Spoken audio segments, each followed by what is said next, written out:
Hello, everyone. I'm Anne Marie Willer.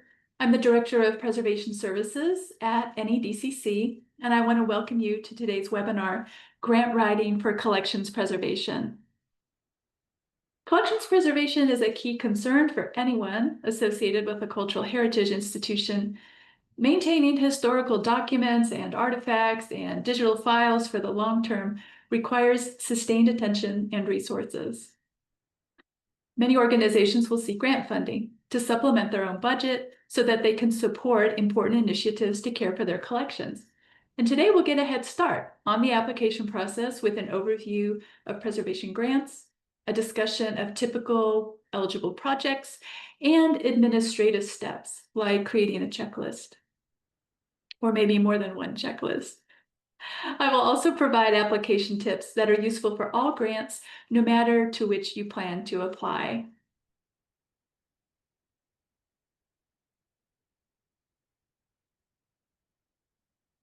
Here's our agenda for today. We're in 5 sections.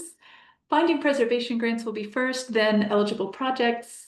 Then we'll talk about preparing to apply, your next steps, and then a little focused attention on writing the narrative.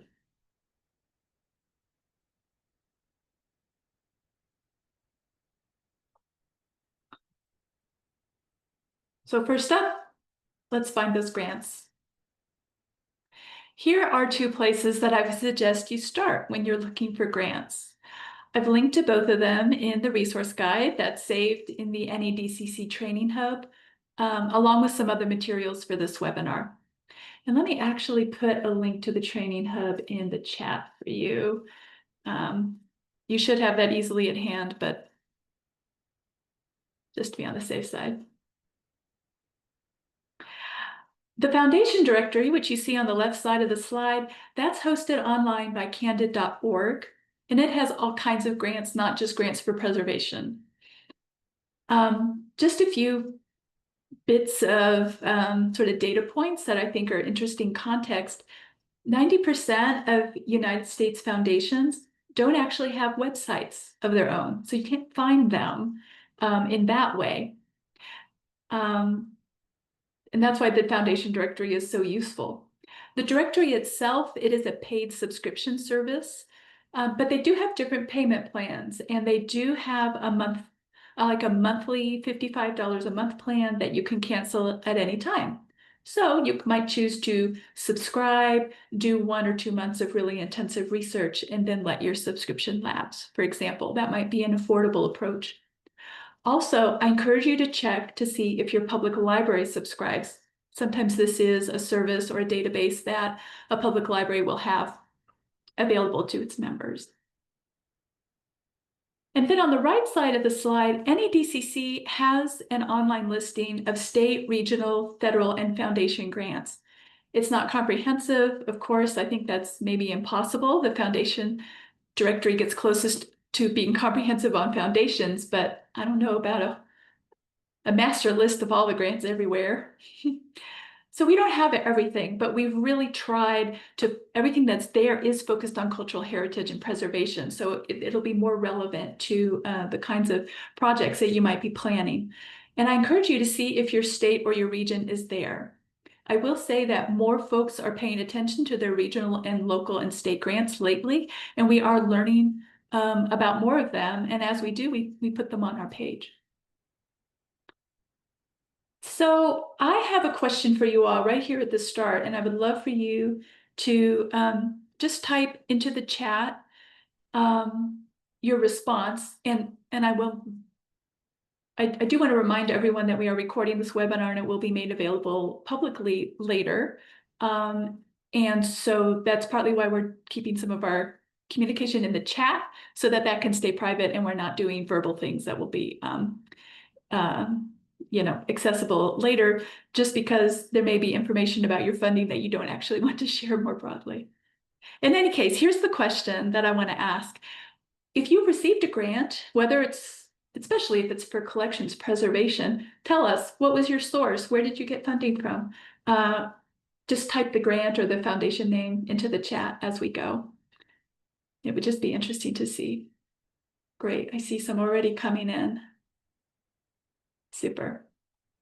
Thank you. Keep them coming. It'll just be helpful for folks to see. So you already see in the chat some of these big names. These are the funders you've probably heard of. Many are government agencies or national organizations. I've listed 2 from Canada as well, since our Canadian neighbors are often registered for this webinar. I'll share a slide on each of these US grants in just a second with more information, but I encourage you just to review these slides later and especially go to the funder websites to understand more about the grant programs. It's worth your time to really find a grant that's a good match for the project that you want to do. And links to all of these funders are included on the resource guide. So pull up that PDF from the training hub and you'll be able to click those links and go right to the sites. Oh, I just saw Vermont Preservation Trust for grist mill repair. Super cool. Thank you. And some of you have never gotten a grant before, and you're in the right place today. We'll take care of you. Okay, so here were those big names. I just want to touch on each of them. This is my information slide for IMLS. They have a number of grant programs, and some of them are good matches for preservation projects. And many of you will be familiar with the IMLS Grants to States program, which provides support to state-level programs that many of us know as LSTA funding. And I think I saw that go by in the chat. Some of you have received that funding. However, as you're probably also aware, IMLS funding has been reduced this year. No grant deadlines are currently listed on the IMLS website. So my best advice is, you're welcome to look at the grant programs that were open prior to this year, identify any that seem like a good fit for you, but then subscribe for the email updates so that you'll be notified if any of those grant programs are restarted.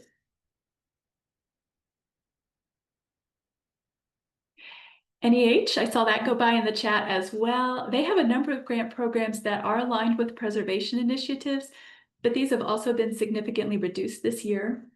So I encouraged you to search the grant programs online. It's actually a pretty easy search interface. Like you might type in the word preservation or collections, things like that.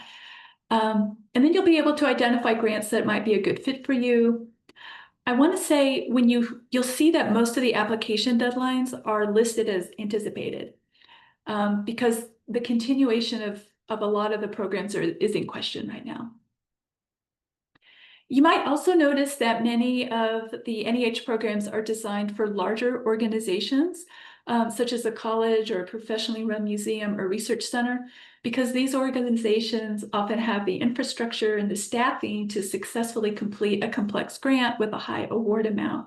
So just pay attention to who's won awards in the past for specific grants, because if you're seeing, a $350,000 grant, and it's usually going to larger organizations, and you're a small organization, I would say that might not be the grant for you, and certainly not a grant to start with, but focus on winning some smaller grants and getting like a preservation assessment. That'll make you more competitive when you want to compete for those bigger dollars, because you have some experience under your belt and you can say, hey, I've already managed these other grants and we did what we said we would do. We're accomplishing things. Sort of get a track record going. In the past, NEH has offered funding to projects related to disaster recovery in some years, and they also typically identify a few areas of special interest that change annually. So for example, earlier this year, NEH offered a grant for projects related to the upcoming US 250th observation, which is in 2026. And just like IMLS, you can sign up for email updates, which I really think is the way to go for a lot of these federal grants, because it just feels very uncertain right now. NHPRC offers 3 different grants, and one of them is the Archival Projects Opportunity, which is good for the kind of work that we do. That opportunity is currently open, but as you can see, the deadline is next week. So I would say with confidence, it's too late to apply this year unless you were already working on it.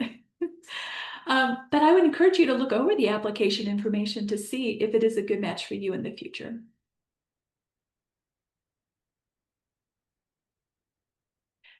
CLEAR is the Council on Library and Information Resources. Their digitizing hidden collections grants are for digitizing rare and unique content stewarded by collecting organizations in the US and Canada. CLEAR also has a Recordings at Risk grant, which is targeted to audio collection preservation. An application cycle will open in November 2025, and there should be one last round in 2026. NEDCC has worked with several clients who have received this grant, and you are welcome to contact our audio preservation department to discuss your idea and just to benefit from our experience. I do want to point out that the CLEAR website has many webinar recordings to help you with the application process, as well as sample documents that you can use as models.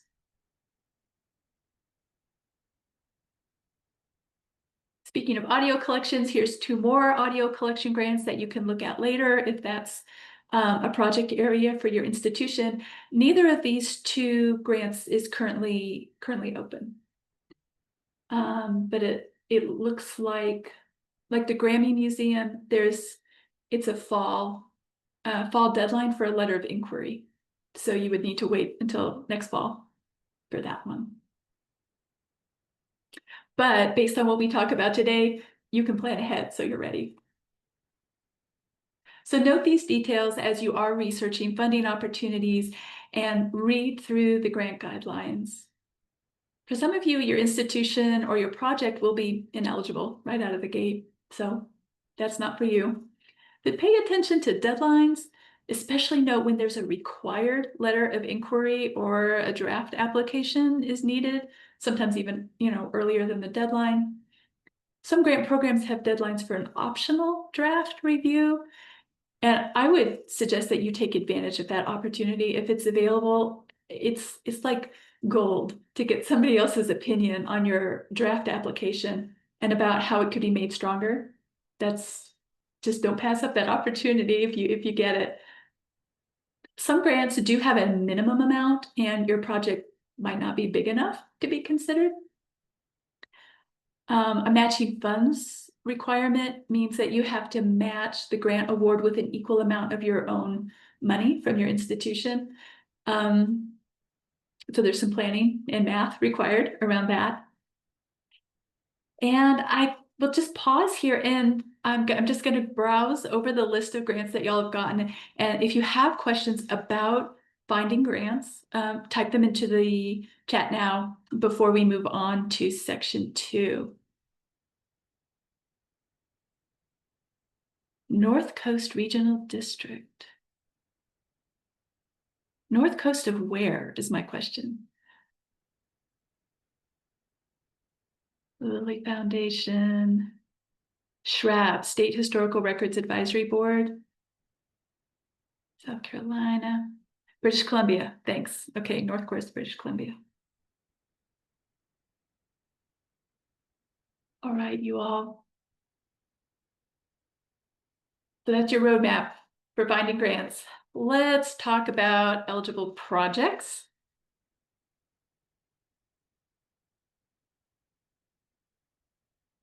So first, eligible institutions. I'm going to talk about eligible institutions, eligible projects, and eligible collections right here at the top. So for any grant, you want to check the eligibility of your project and your institution. Almost without exception, you must be a nonprofit to receive grants. Not always, but much of the time. And so typically you're going to see requirements like you see on this on the screen. You usually need to be a nonprofit cultural heritage institution that supports research or scholarship or education through the provision of access to your collections. And education can be like programming or exhibits, things like that, or actual like K through 12, curriculum involvement. Typically, federal, state, and local agencies with the primary function of cultural heritage are eligible for these types of grants. And of course, Native American tribes and Native Alaskan and Native Hawaiian organizations as well. And I will say there's, at the bottom here, I mentioned the IRS determination letter. That is, it will show your tax exempt status, and your EIN is your institution's tax ID number. And those are two good things to have on hand, because you may, you just need to prove your bona fides, what kind of organization you are. If the foundation is trying, or the grantor is trying to determine if you're eligible, they're probably going to ask for these things. So I encourage you to just contact the grant program if you aren't sure about your institution's eligibility for a particular grant program. And I would say stay on their good side by reading everything that's available to you on their website and that kind of thing, before you call them. So you're not asking them a question that's like front and center on their website. All right, I'm noting some questions in the chat, and I'll circle back to those at the end of the section. Thank you. So eligible projects, how do you determine that? Usually this is explained pretty clearly in the grant guidelines. For federal grantors in particular, you will see the grant guidelines called the Notice of Funding Opportunity, and we call it NOFO for short.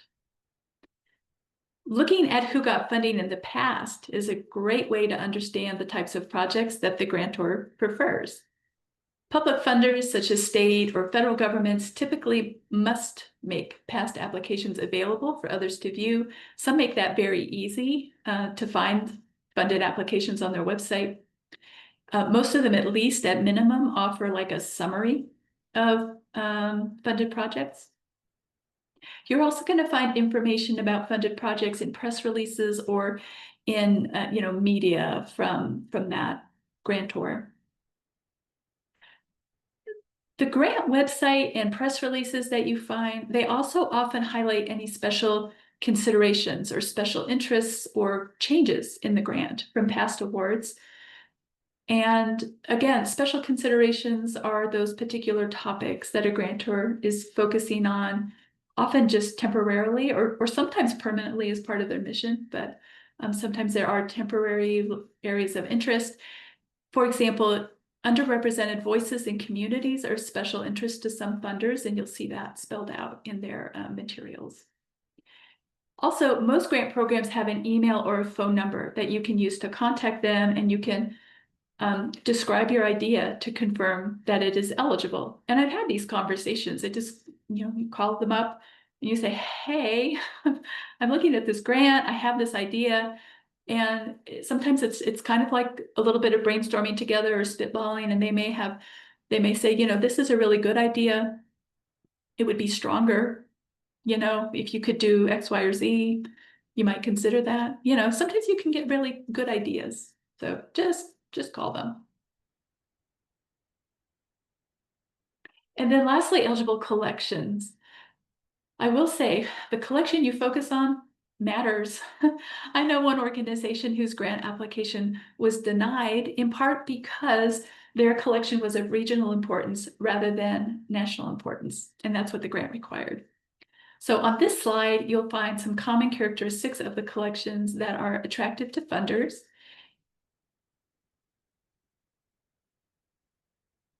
Of course, aligned with the funder's goals. Some sort of geographical relevance is usually, that can be a reason why a collection would sort of come to the fore. As I mentioned, underrepresented voices. At-risk materials, especially things like nearly obsolete AV formats or items that are in poor condition. This picture here is of wax cylinders. Those are not a very stable AV format. Collections that are high use, both that are currently high use or that you expect to have high use in the future, those can be good collections. I think some folks were able to make the case that they had collections that would experience increased interest because of the US 250th. And they were working years ago, like literally 7 or so years in advance, to get some grants to work on those collections so that they would be ready for the 250th. And then sometimes also collections where you can demonstrate that there's a real added value if you're able to do your project. So like you can really improve the access, or it's just going to be so much more functional because of your project, and that can be very appealing to a funder.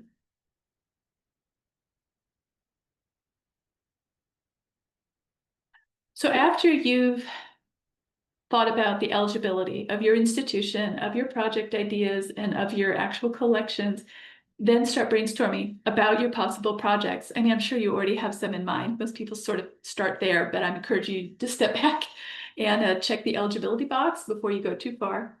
So here's how to get started. So there's some tips on the slide here. You might try to really specifically say what it is you are doing. What is your fundamental deliverable, right? Like, are you trying to make a product, or are you developing a workflow, increasing your capacity? Are you doing a pilot? Are you creating or presenting a program or a curriculum, I suppose it would be. So like really zero in on that. That's almost like your elevator speech, right? Like, what are we really doing here? Talk to your partners is the second thing on the slide. Consultants and project partners can help you to shape your project at this early stage and write the application. I always say more brains around the table, the better. Third is enlist a subject area specialist to help you explain the need for or the significance of your project, especially if you had like a researcher who's used your collections maybe for an article or a book, or something like somebody who really knows it deeply. They might be able to really shine a light on an angle that you're just not aware of, because that's not your specialty. It's your collection, but they're the true expert. Like I said, more brains around the table. And lastly, as I've said, and I probably will say a few more times, call that grant program officer and tell them what you're thinking about. And this is something, again, to do like in advance. The grant program officers become very busy around the deadlines when everyone's calling with last minute questions. So, this is an early step. And every grant is different, but these are some examples here of the types of collections preservation activities that I've seen funded. An assessment is a good place to start if you've never had one before, because a preservation assessment or a conservation assessment or digital preservation assessment, it provides you an overview of your preservation needs or your conservation needs. And you get a really detailed report that helps you then plan out your preservation projects and goals for the next several years. And then you can use that plan to apply for other funding opportunities. Once you have an assessment and a preservation plan, some of the other items on this slide then may become priorities for your organization's next grant application. And I will say for many of these activities, your application will be stronger if you include professional consultants or subject matter experts. I'll say a little bit more about that later. So we'll just put a pin in that. And I'll say also, this list is by no means exhaustive. I mean, I only had a PowerPoint slide to work with, and you may or may not find funding this year for these specific activities, but this is going to provide you with seeds, for brainstorming. And just as always, review the grant guidelines carefully so you know what the funders will allow. So I want to point out the very last item on this list. It says preservation add-ons. I wasn't really sure what to call it, but some organizations successfully fold in collections care activities into grant projects that actually have a completely different focus.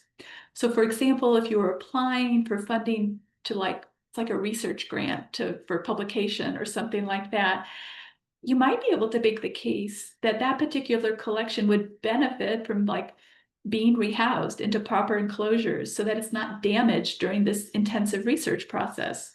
Or maybe you could justify asking for some funding for some staff time to update your researcher policy and your access policies in advance of this project starting. So these are the kinds of things you want to discuss with the program officer. You don't want to stretch it so far that you're making yourself ineligible. That's not the point. But I've seen grantors be very open to this. I'm specifically thinking of a client. They had like a renovation project at their library, and were able to make the case for an inventory project because the collection was going to need to be moved out of the way during the renovation and then moved back. And they said, we don't have a complete inventory. We won't be able to tell if anything goes missing, just inventory control. And they got an inventory as part of their reno project. So, it's worth thinking about. All right, I'm scanning back because I asked for questions with section 1, but then didn't wait long enough. I would recommend the same places to look for grants for conservation as well as preservation. Read carefully. A lot of the preservation type grants will specifically exclude conservation, and others will be very clearly including treatment for individual items or collections of items. So it's a matter of reading carefully. And I would also say, look carefully at the grants that are on the NEDCC webpage, because we do focus on preservation and conservation specifically. I do not know about invite-only foundations or grants, and I can find out more about that. So I'll put a pin in that. If anyone has a tip, if I see some of you have noticed that question about ways of being added to the list of invitation. Different foundations do it in different ways. It's just sort of my loose experience. But if anyone has any more to add, please put that in the chat and I'll see if I can find something more concrete for you. All right, I see a question about grant termination. It's a little bit beyond our scope today, but let me sort of put a pin in that. Part of looking for new grants, I suppose, is part of handling grant terminations of previous grants. And we will get to successful grant applications. What I would like to do right now is put another prompt in the chat. I will invite questions, but I'm very curious to know if you've actually had a preservation project funded. What was it? You know, just say a few words about it. We already heard about the grist mill.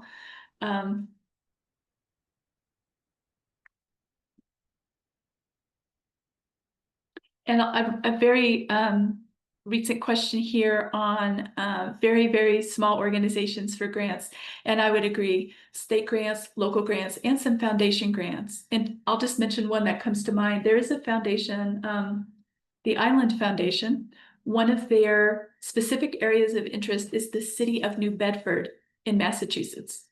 And that is, if you happen to be a small organization in New Bedford, that might be a foundation to look into, you know. So some foundations can be they're very unique in their focus, and some of them are, and they're very flexible in their awards. It's not like a grant program, but they're just sort of open to hearing what you need help with. And that some of them can be, you know, really friendly towards small organizations.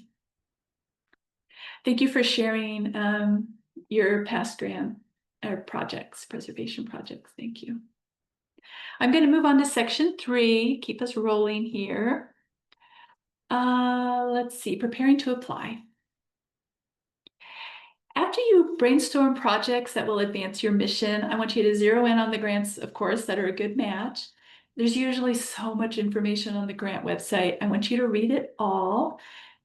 But if you get sort of really overwhelmed and you don't know where to start, you can call up that grant officer and say, I'm really overwhelmed, I don't know where to start. What would be most helpful for me? Where should I start?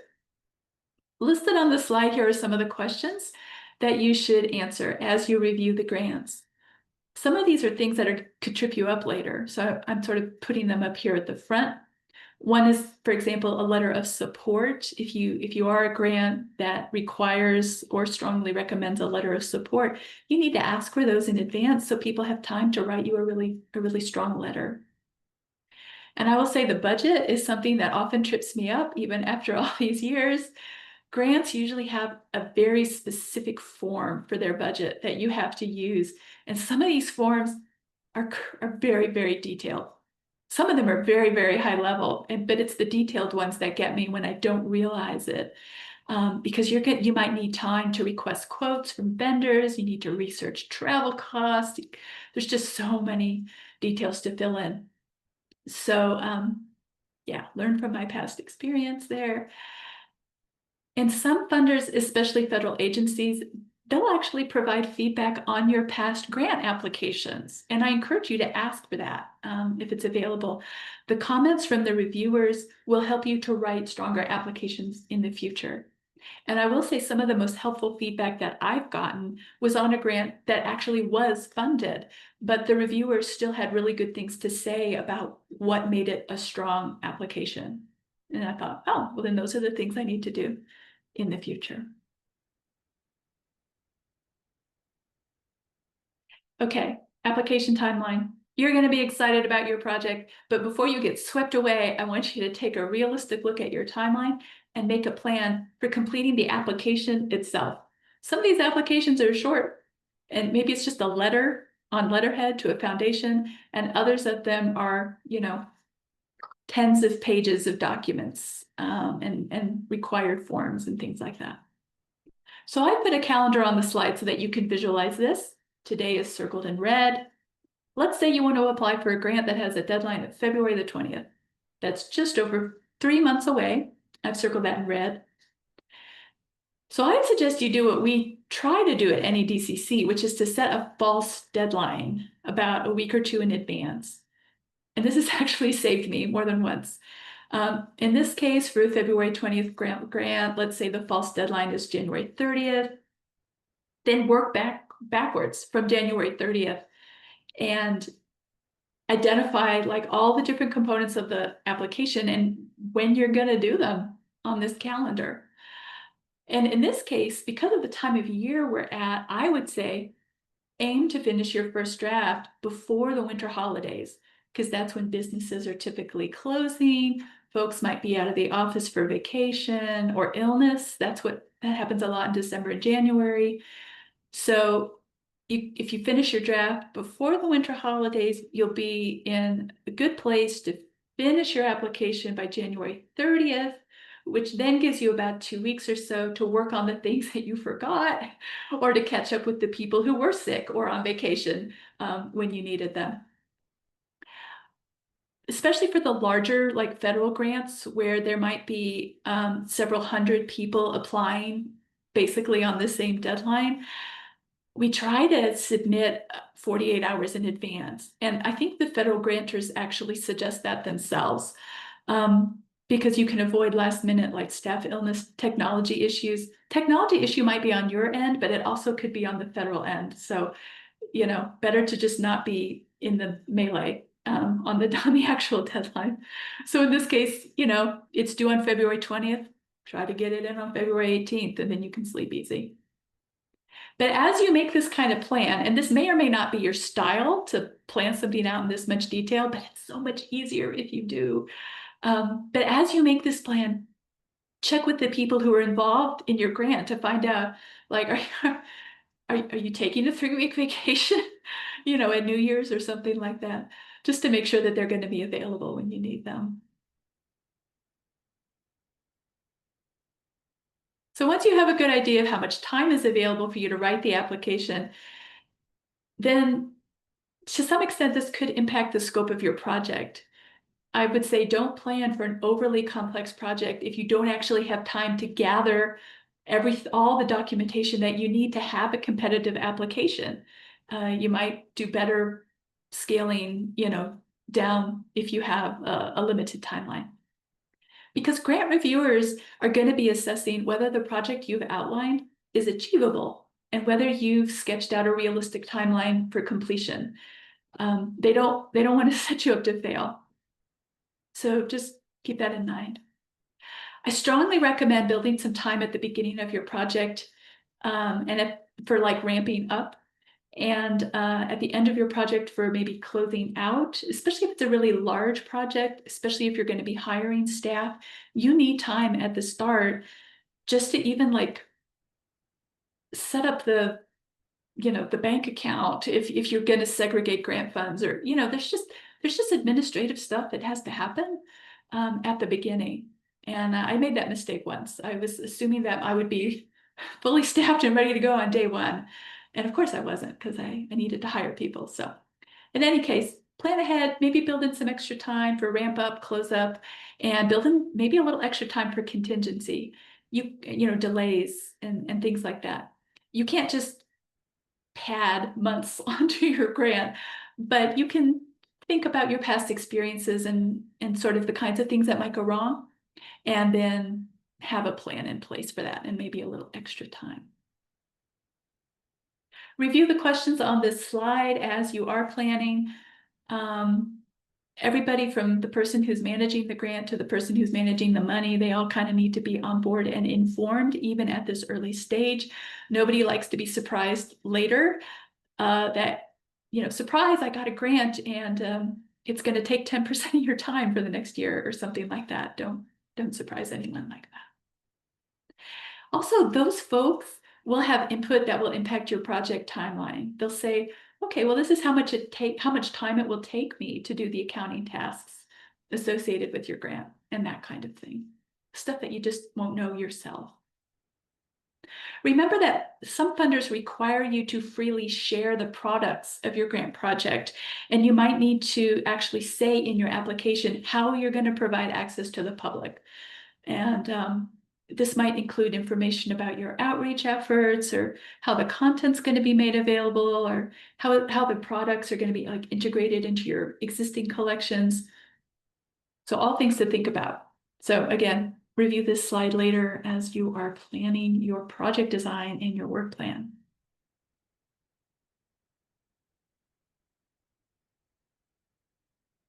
Once you have settled on your project design, this is the checklist I mentioned earlier. Take time to write out a checklist to document each detail of the application to make sure you don't overlook anything. And again, for the larger grants, this is really critical because there's like a bazillion things. Smaller grant, it might just be a pretty straightforward checklist. So NEDCC has a checklist for a grant that was previously funded by NEH. That grant program is no longer available, but the checklist is a good example of how to document the details, how to assign deadlines. And so I've just put an excerpt of the checklist on the slide. I use a checklist like this for all of my grants. It's just a table in a Word document, but there's columns for like my specific due dates for different things. There's a column for who it's assigned to. And I've put this editable Word document into the training hub so you can download it and modify it for your own use if it's the kind of thing that would work for you. Of course, if you use an online project management tool, go ahead and use that. I just would say don't start with a new project management tool right at this point. I would stick to what is tried and true until you have time later to actually learn a new management tool without like a deadline looming over you. That just seems like a lot to manage. The sample checklist that I've included, it demonstrates that grant applications have many components, and there's a good chance that you're going to need to ask other people in your organization for information that you personally do not have access to, or things that you don't have knowledge of. So I would just say, pay attention to the things that you don't know, and then don't be shy about reaching out to people and giving them a deadline, and then following up if they miss it, because it's all part of completing the grant application.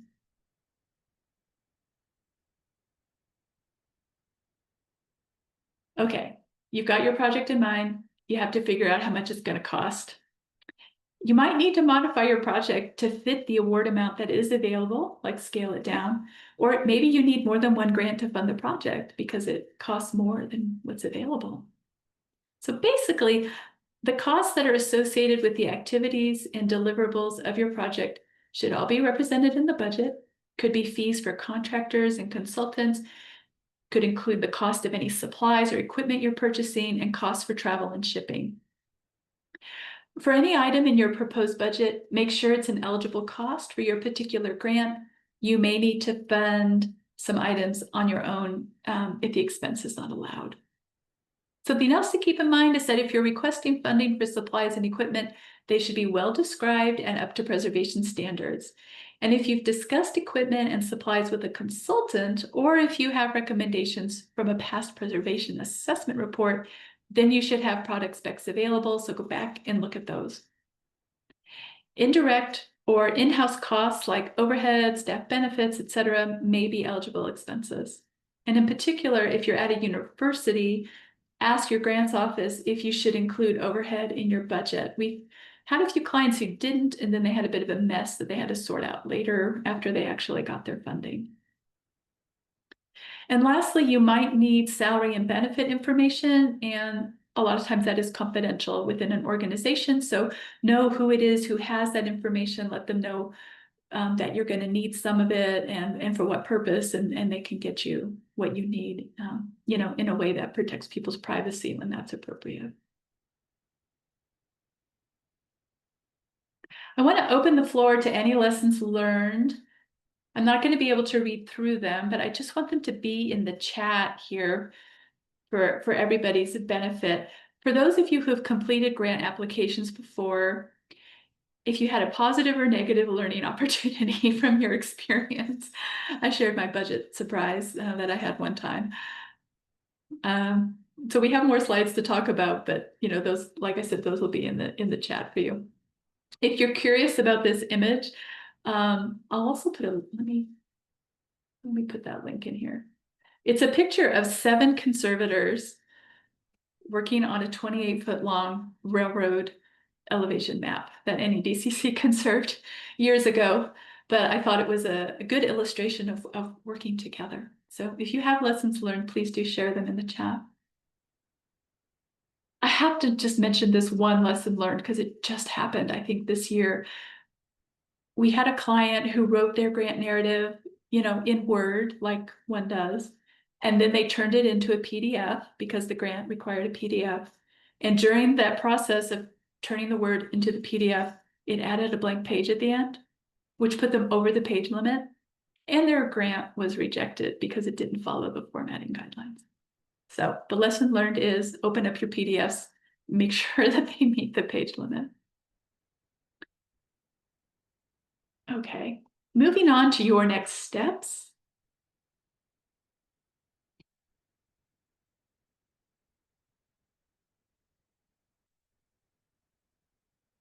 So now we've talked about how you're going to choose a grant, you're going to design your project, you're going to establish a budget, you're going to make a checklist for your application and a timeline. So here's some early steps along with all of that. First, consider filling any skill gaps you have. Here are some examples of free on-demand training that might help you, and links to all of these are in the resource guide. There's an introduction to proposal writing from Candid. They're the same folks with the foundation directory. NEDCC has a couple of free webinar recordings on our channel on YouTube. And then a lot of the grantors do have webinars or recorded videos about their funding opportunities. This one from IMLS is about preparing a budget, and it is specific to IMLS, but I thought there was some sort of good basic information that you might find useful. I think it's only 20 minutes long or something like that. It seemed like it might be worth the investment if you had never really seen a grant budget before. IMLS projects are big, but there was some sort of basic concepts in there that might be helpful. Of course, if any of you are aware of any other training that you think is helpful, feel free to drop it in the chat. Let's just help each other. And then gather what you already have. Grant applications have some commonalities. So in addition to describing your project idea, you're going to need to describe your organization. You're going to talk about your mission. And you already have this stuff. It's on your website. It's in your annual report. So just don't reinvent the wheel. You might need to tweak it a little bit just to sort of answer the question in the way that the grant is asking it, but just pull that stuff from what you have. Depending on your project ideas, you may be able to collect statistics that support the need for your project. Figure out who in your organization has access to use such statistics, or maybe it's the number of annual visitors or research requests, or the number of like school classes that visit. And maybe you don't even have annual information, but you might be able to collect 6 months worth of statistics during the time between now and the grant deadline. And that's worth something. It helps you demonstrate a need, or, maybe estimate how long a project would take. If your project has anything to do with digitizing, then you'll probably have to provide a copy of your digital preservation policy. You just need to show that you have a sufficient technology infrastructure to sustain digital materials over time, because no grantor wants to fund you to make digital files that you can't actually sustain. So some of them will ask, it's more common now to ask for your digital preservation policy. And review past grant applications, press releases, reports, anything that you've already created. These are past grant applications of your own. There's probably words in there that you can reuse for your next grant application. All right. Consultants. I said I would say a little more about this because some grant programs specifically encourage you to work with a consultant or some other type of expert. They kind of don't want you to go it alone. They're like, we really encourage you to do this. So broadly speaking, you're looking with experts who are familiar with your types of collections, your type of institution, like the specific needs of an archive versus specific needs of a museum. That can be important. Ideally, you want to work with somebody who has experience doing the work that you want them to do for you. So on the right side of the screen, I've listed ideas for finding that right person. I will say grant officers will not typically recommend a specific person, but they can talk to you about consultant qualifications so that you have a better idea of what you're looking for. I've mentioned contacting a regional conservation center. I've provided links to 6 of them at the end of the resource guide. And SIA and AIC have professional directories online as well that I have linked to. Sometimes consultants know about grants. Like they've worked with other clients who have had grants. Those of you who are thinking of like small organizations or conservation grants, talk to the expert. If you are working with a consultant or a subject matter expert or a conservator, you will typically be asked to provide what's called a letter of commitment from that organization or a proposal, sometimes a resume, some sort of documentation that says they will do, the work that you're asking for funding for. This slide lists information that you should tell the consultant, like the deadline and that kind of thing. And remember, you can ask your consultant for references. Sometimes they can provide you with past clients that you can speak to, if you'd like to, to have a reference, for somebody that you want to hire. I will say it's important that you begin discussing your ideas with these folks early in the planning process. It's both so that you can ensure that like their schedule doesn't fill up, and also so that you can benefit from their ideas and brainstorming about your project idea. NEDCC does have people who call us who would like to work with us on a grant application or a project, and we're just booked. So some consultants are quite busy. Some, especially some experts that have sort of a niche expertise. And I will say, don't ever include a collaborator or a consultant in your grant application without their agreement. Yeah, no surprises later. I mean, everyone will be happy you got your funding, but they'll be very surprised that you included them without talking to them first. If you're interested in any of the US federal grants or programs, then you will use grants.gov, the official portal for all federal grant applications. To submit an application through this portal, you will need your institution's UEI number, not your EIN number. This is a different one. This is your UEI. And you also need to make a profile for your institution, and there's some other steps too. So I do want to mention that if your grants.gov account is inactive for a year or more, your password might expire. Don't assume that you still have access. Log in and check. I don't really think it was federal, but it was some situation where we had a client where, like, when they started planning their application, they were able to log in, but by the time the application deadline rolled around, like their password had expired. And so at the last minute, they were trying to reset their password and they couldn't get it done in time. So they had completely finished their grant application and they were not able to actually get it in. So another lesson learned. Other grants, like the non-federal ones, some of them require you to register as well. So again, start early with that because sometimes the registration comes with, it sort of becomes a project tracking tool. Clear is a good example. I've got that on the screen. If you register for their Recordings at Risk grant, for example, you'll get like a dashboard and a checklist. So like they're making your checklist for you, which is great. And you have your dashboard as you're putting together your grant application. So that can be really great. Grants.gov, their grant interface, grant management interface is EGMS, I think. But that's grant management. That's after you get your award. You'll have to see in the grant portal if that would function for you as a checklist. For some people, it really works. For other people, the fact that you have to log in every time is kind of a barrier, and it's easier to just have a checklist you can pull up, and print out.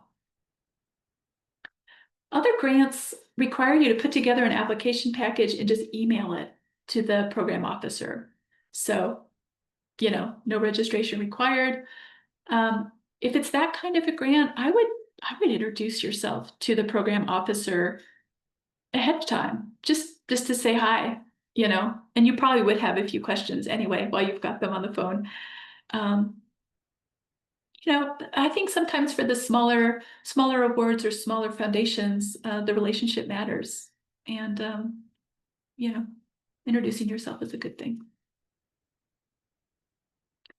On this slide, I've got a to-do list that is just sort of pulled from these last couple of sections. So I would say come back to this slide, consider it your to-do list, print it out, put it on your wall. I do want to highlight a couple things. I mentioned that some of these individual grants do have informational webinars, and some of those webinars have a Q&A period at the end. So if you're able to actually attend a live webinar, you can actually ask questions of a program officer at the end. So that's valuable. I kind of said this before, but like, if you're not sure how long your project is going to take, then I would say maybe do a little pilot and record some statistics or maybe from something that was similar to what you want to do, even if it's just a month or even a couple of weeks of statistics. It just supports what you're saying. You're saying, I want to do this project and it's going to take 10 months. And here's how I know it's going to take 10 months. Like I didn't just pull that out of the air. I'm basing it on statistics. I think that helps the reviewers feel more confident in your project. Oh, I'm getting ahead of myself. Okay, I'll put a pin in that. And I will say certain folks do need to be contacted sooner rather than later. So letters of support, consultants, subject matter experts, talk to them early in the process.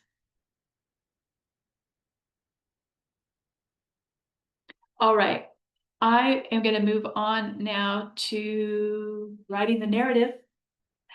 That is typically the main part of your application where you're talking about your project, you're introducing your organization, you're talking about your project. Remember that this is not the only important part of your application. I think it's the most fun to write.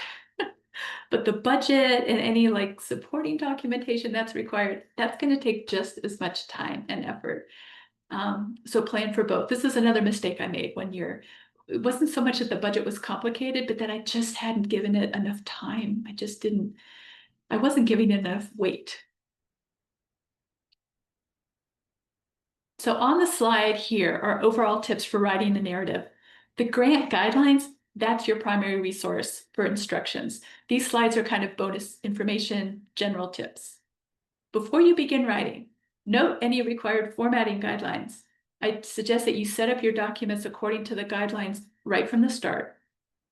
Some grants will actually share their evaluation criteria that they give to their reviewers. That's great because then you know exactly what the reviewers are looking for and you can connect the dots for them while you write, make it really easy for them to see how you are qualified for the grant. So speaking of which, see if you can determine who it is that's reviewing your application and who is making the award decisions. Federal grants will have this spelled out in the NOFO. And there's typically a small group of experts in your field who will volunteer to read their applications. So just See if you can find out. If you're interested in a grant that doesn't offer sample applications, which I've suggested here, I would say look at samples from other grant programs just to get some inspiration for how people are talking about their projects and their institutions. So knowing who the reviewers are allows you to put yourself in their shoes and, like I said, connect the dots. They might understand your work in a general sense, but they're going to be approaching your institution from an outside point of view.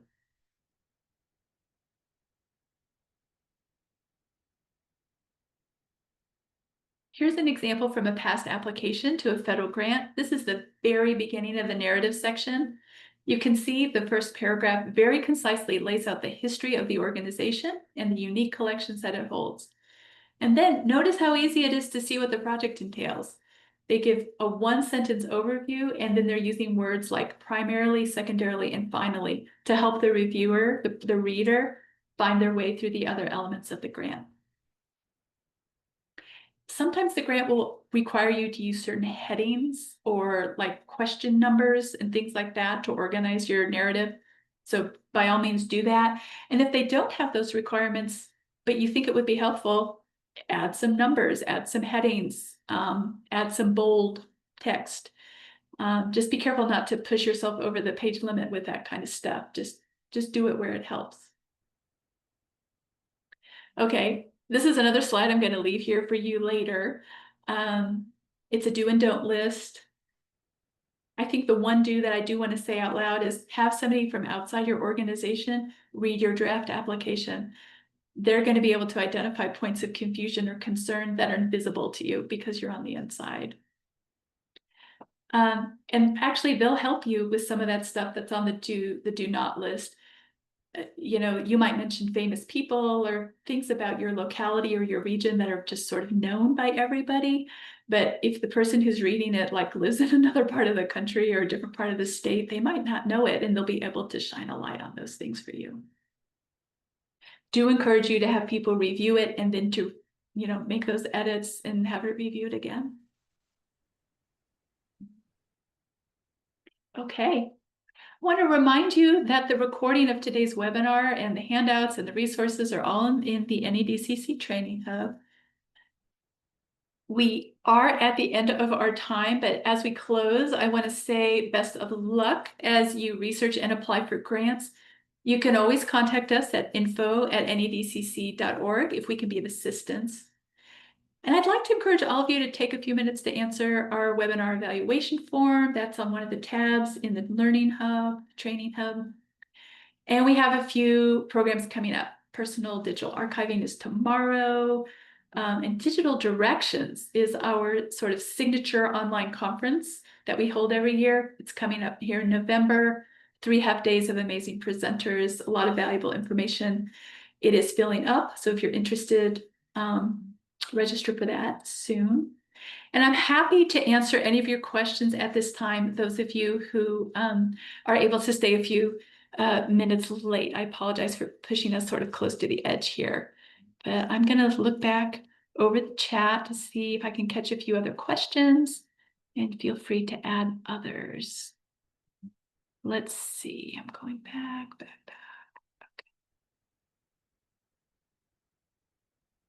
So work capacity, it's hard. As when you have a small team, it's difficult to even apply for a grant and to have time to run a grant. And that's where,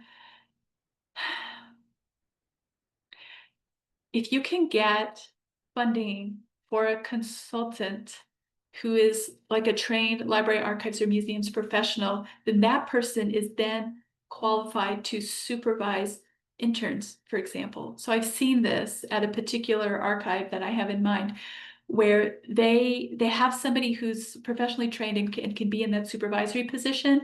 And then every spring semester, every summer semester, and every fall semester, they're bringing in an intern to help, one or more interns to help with collection processing. And this is a well-developed program that they sort of are running every year. I will say that, you know, when you have an intern come in, it's not always a net benefit because you're working with somebody who's learning. But it is a technique that I've seen that can work. So you can also hire consultants to come in and do the work. So hire somebody to come in and do the inventory for you. They're supplementing your staff. I've worked with some organizations where they cannot get a salary line to add staff, but they can get funding for consultants. And so they identify discrete projects that can be accomplished in a specific amount of time with a specific amount of funding, and they bring in a professional to do it. And if that person is good, you can bring them back for more projects maybe. And then they become even a little familiar with your organization.